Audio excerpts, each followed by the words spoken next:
Quels liens unissent le temple montagne cambodgien du Bapon et le colosse grec des Naxiens, les entrepôts de Trajan à Portus, le palais Mounira du Caire et la peinture de José Guerrero de l'Académie de France à Madrid.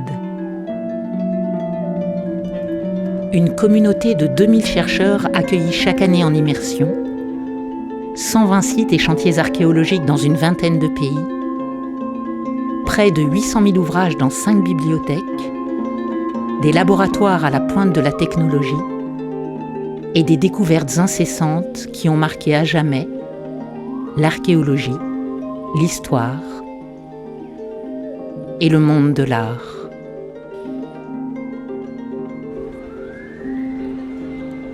Le réseau des 5 écoles françaises à l'étranger ne cesse de rayonner autour de la Méditerranée et dans toute l'Asie. Il est le fruit d'une aventure exceptionnelle, commencée il y a bientôt 200 ans.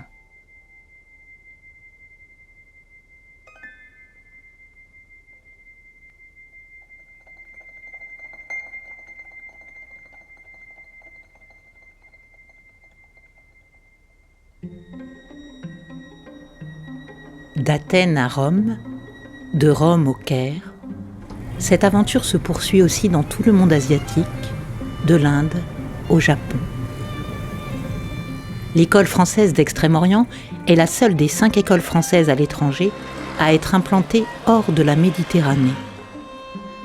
Sa fondation en tant que mission archéologique permanente, sous l'égide de l'Académie des inscriptions et belles-lettres, remonte à 1898, à Saigon, au Vietnam, par le gouverneur général de l'Indochine française, Paul Doumer.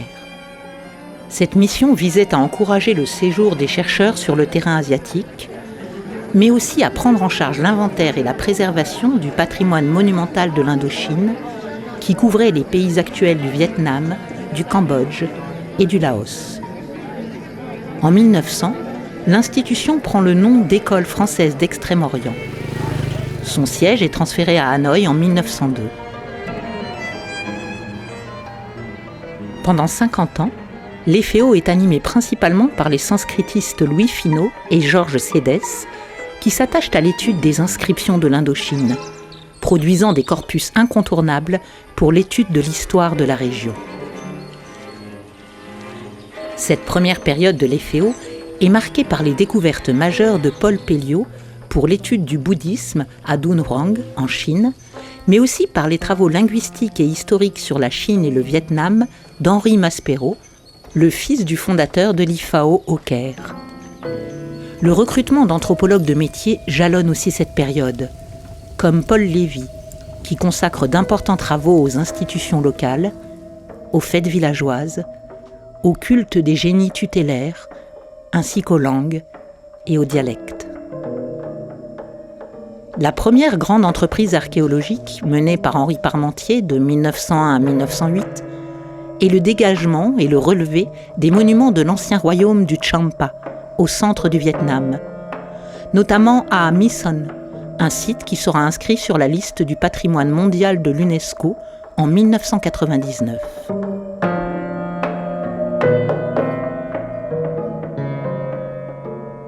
À partir de 1907 et jusqu'en 1975, l'EFEO se voit confier la conservation d'Angkor, le plus grand site archéologique du monde.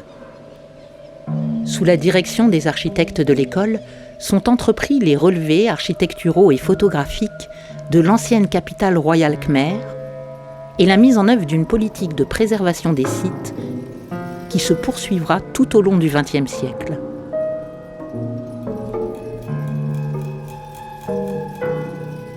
La méthode de restauration par anastylose est adoptée et perfectionnée sur de nombreux chantiers d'ampleur, comme au temple du Bapon, dont la restauration monumentale, commencée dans les années 1960, est achevée en 2011.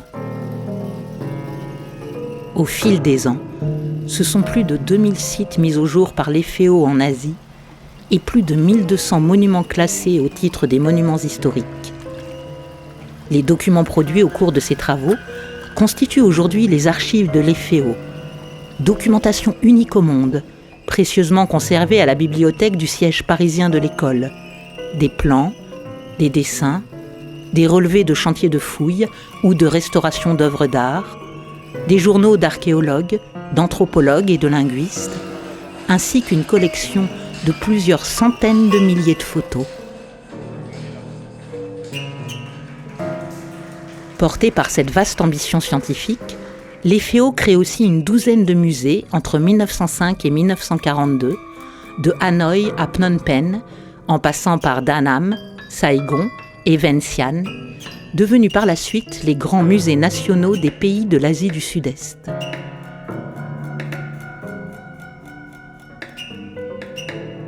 Après la Seconde Guerre mondiale et la guerre d'Indochine entre 1946 et 1954, les mouvements de décolonisation conduisent à l'indépendance de plusieurs pays d'Asie du Sud et du Sud-Est. Une deuxième grande période s'ouvre alors pour l'école. Le siège de l'EFEO est déplacé à Paris en 1956. Adoptant un mode de réciprocité dans les collaborations scientifiques avec les pays hôtes, l'EFEO se déploie en Asie avec la création d'un vaste réseau de centres de recherche. Celui-ci débute dès 1953 avec l'ouverture d'un centre permanent à Jakarta en Indonésie qui accueille des spécialistes d'épigraphie religieuse, des archéologues et des historiens. Il se poursuit en 1955 à Pondichéry, en Inde, et en 1967 à Chiang Mai, en Thaïlande. En 1968, le siège de l'école est installé à Paris, au 22 avenue du Président Wilson, à proximité du musée des arts asiatiques Guimet. Mais le redéploiement en Asie se poursuit, avec l'ouverture de 18 centres et antennes dans 12 pays d'Asie, à Yangon, en Birmanie, à Phnom Penh et à Siem Reap, au Cambodge, à Vientiane, au Laos, à Hanoï et à Ho Chi Minh Ville, au Vietnam, à Pékin, en Chine, et à Kyoto, au Japon. Dans le même temps, plusieurs antennes sont hébergées dans de prestigieuses institutions de recherche et des académies locales, comme à Bangkok, Kuala Lumpur, Hong Kong, Séoul, Taipei et Tokyo. À elle seule, l'École française d'Extrême-Orient est devenue un véritable réseau dans le réseau des écoles à l'étranger, avec une équipe permanente de 140 personnes, dont une quarantaine d'enseignants-chercheurs titulaires, qui gèrent aujourd'hui une quinzaine de centres et d'antennes, 7 bibliothèques, une photothèque forte de 300 000 clichés, des archives, une maison d'édition et 5 revues internationales. L'EFEO aborde le XXIe siècle résolument ouverte sur l'avenir. Tournée vers l'international, elle mène des recherches interdisciplinaires dans tous les pays d'Asie où elle est implantée, toujours en lien avec des institutions locales, académies, universités, musées nationaux, centres de recherche internationalement reconnus. Ces centres attirent un grand nombre de chercheurs étrangers de haut niveau.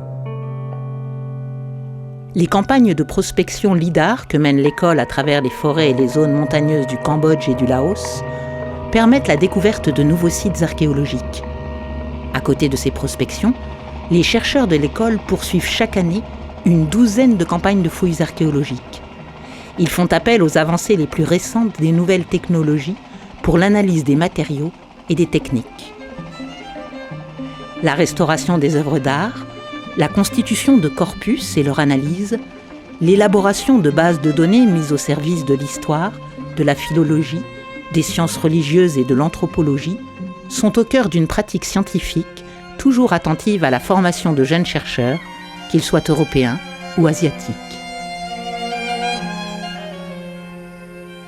En France, les maîtres de conférences et les directeurs d'études de l'École française d'Extrême-Orient encadrent chaque année une 50aine de doctorants.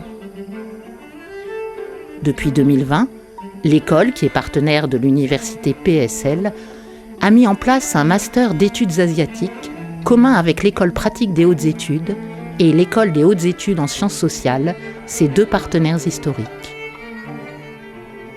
Grâce à de nouvelles méthodes intégrant les apports de technologies innovantes, de nouveaux questionnements et un élargissement vers le monde contemporain, l'École française d'Extrême-Orient, comme ses homologues en Grèce, en Italie, en Égypte et en Espagne, permettent à la recherche française de terrain en sciences humaines et sociales de rayonner à travers le monde dans une Asie en pleine mutation qui réunit aujourd'hui plus de la moitié de l'humanité.